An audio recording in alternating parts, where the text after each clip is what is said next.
Écoutez, ça serait malhonnête de ma part de dire que je ne suis pas satisfaite au regard, effectivement, les 2 jours et demi se sont très bien déroulés et j'ai pu, en échangeant avec mes collègues des différents départements, constater qu'ils étaient effectivement très satisfaits et en tout cas ils étaient satisfaits effectivement de l'organisation de ces 2 journées et demie. Alors le fait de mettre un marché de producteurs, ça aussi c'est innovant parce qu'en fait ça se faisait pas, je crois, sur les assises. C'est une nouveauté que vous avez voulu rajouter, c'était important de mettre à l'honneur. En tout cas, c'était une volonté du président François Sauvadet de modifier le format des assises des départements en donnant la possibilité aux départements accueillants de pouvoir faire un village des partenaires pour pouvoir montrer un petit peu qu'est-ce qu'est l'identité du département accueillant.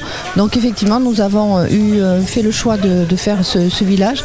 Nous avons pu travailler avec toutes les forces vives du département qui ont accueilli avec beaucoup d'enthousiasme pour participer à ce village et force est de constater que c'est plutôt une réussite puisqu'il y a aujourd'hui 90 participants dont 70 locaux. Alors on a le temps d'échanger avec les autres présidents de département ou pas? Alors moi j'ai eu des temps notamment autour des tables rondes puisque j'ai participé à une table ronde et là effectivement on peut discuter avec d'autres présidents mais il y a quand même après beaucoup de temps pendant les 2 jours et demi, des temps de travail aussi puisqu'on se retrouve en groupe et en bureau des départements de France où nous échangeons aussi sur les préoccupations d'aujourd'hui mais celles aussi à venir. Eh bien merci Sophie Bordry d'être passée au micro de Cool Direct. Merci bien. Merci à vous.